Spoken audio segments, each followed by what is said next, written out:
Alors, on vous propose d'analyser rapidement trois cas, trois exemples de jeux de simulation qui vont correspondre à ces trois possibilités d'apprentissage et de transfert.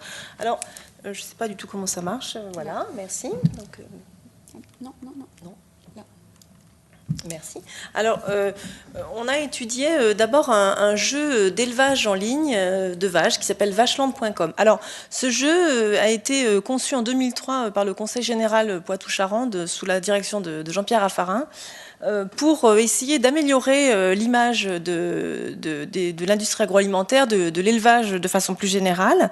Et il y avait vraiment un objectif pédagogique de faire rentrer les joueurs dans les complexités de l'élevage et du monde agricole, vraiment au sortir de la crise de la vache folle, avec cette idée qu'il y a de l'information qui est disponible, mais que souvent il va manquer une certaine motivation pour des individus pour rentrer dans ces considérations quand même parfois un petit peu difficiles. Alors, c'est un gros succès au niveau du jeu. C'est un jeu qui continue à exister. Il y a actuellement plus de 450 000 francophones qui jouent et qui ont une vache virtuelle. Alors, le souci, c'est que finalement, les connaissances qui ont été acquises à travers ce jeu, on s'est aperçu dans notre étude qu'elles ne sont pas remobilisées hors contexte. C'est-à-dire que dans des contextes réels, les individus, les joueurs ne repensent pas du tout à ce qu'ils ont pu apprendre dans le déroulement du jeu. Et donc, ça pose quand même un petit problème. Alors, deux pistes pour expliquer ce relatif insuccès du transfert. Le premier, c'est le principe même du jeu. Pour jouer, il y a un état d'immersion dans le jeu, une concentration extrême qu'on a tous éprouvé, qui s'appelle l'état de flux. Et en fait, si on est trop immergé dans le jeu, on ne saura pas remobiliser les compétences qu'on y a acquises dans une situation réelle. La deuxième chose, plus spécifique à ce jeu, c'est qu'on s'est aperçu que les joueurs étaient dans un mode de rapport au réel assez différent. Certains recherchent à travers le jeu une simulation de l'agriculture, de l'élevage, même parfois une simulation un petit peu fantasmée ou nostalgique, mais d'autres sont vraiment dans le domaine du simulacre, c'est-à-dire que leurs références derrière le jeu sont déjà des références fictionnelles. Par exemple, Babe le cochon ou la ferme des animaux, voire la ferme des célébrités. Donc un deuxième frein au transfert. Donc là aussi, des progrès sont à faire sur l'intégration des connaissances à transférer dans ce qui est nécessaire pour progresser dans le jeu.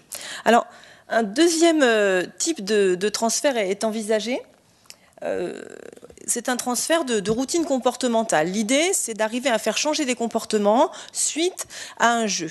Alors là, l'exemple que je présente rapidement, c'est un jeu qui est autour de la sensibilisation sur l'alcool au volant en sortie de soirée ou retour de soirée.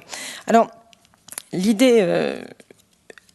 Le problème de ce type de simulation, c'est qu'en fait, on s'aperçoit qu'il n'y a pas vraiment d'effet, et notamment sur la consommation, dans des jeux qui traitent d'objets de consommation.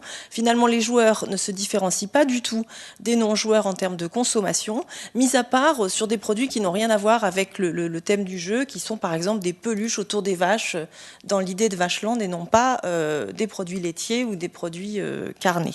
Donc c'est un petit peu problématique. Finalement, c'est le registre des compétences, du transfert de compétences qui est peut-être le plus prometteur. Là, des entreprises vont essayer de simuler dans des environnements virtuels des situations professionnelles. Là, en l'occurrence, L'Oréal pour essayer de faire progresser les coiffeuses sur la gestion de la relation client. Là, on est typiquement dans un jeu de simulation, un environnement virtuel qui simule une situation réelle, et ça fonctionne assez bien, d'autant plus que ça peut fonctionner même en situation de simulacre. On s'aperçoit que dans des jeux qui n'ont rien à voir avec le réel, du type World of Warcraft, donc des jeux multijoueurs en réseau, des jeux de combat mythiques, vont finalement permettre à des joueurs de développer des compétences managériales qui seraient éventuellement remobilisables en situation professionnelle.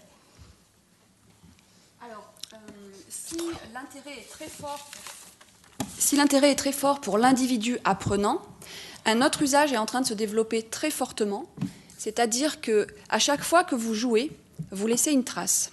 Et quand vous laissez une trace, le manager, le directeur marketing, le directeur commercial peut aller voir ce que vous avez fait. Ce faisant, il peut en tirer beaucoup d'informations. Par exemple, dans Vacheland, on peut analyser le comportement des joueurs, peut-être pour changer la stratégie de communication du Conseil régional Poitou-Charentes. Par exemple, pour L'Oréal, on peut détecter les bonnes pratiques des coiffeurs. Donc ça devient un outil à la fois de CRM ou un outil éventuellement qui pourrait être tourné vers la gestion prévisionnelle des emplois et compétences. Donc une utilisation très forte peut être faite par le manager justement de ces jeux-là. Pour conclure, le souci principal de ces jeux reste un coût qui fait que ces jeux sont destinés principalement aux grands comptes. Cependant, par une démocratisation des jeux, c'est-à-dire un public qui est de plus en plus friand, des employés qui l'utilisent régulièrement, on est en train de travailler en recherche et développement avec 6 entreprises et 3 centres de recherche pour faire en sorte de générer des jeux dans votre suite bureautique. Par exemple, que des PME ou des particuliers puissent utiliser. Par exemple, vous ouvrez actuellement Word ou PowerPoint, ou Excel, ou Access, etc. L'objectif est que dans 3 ans, dans votre suite bureautique, il y a un nouvel onglet, et cet onglet soit par exemple SG au carré, Serious Games au carré.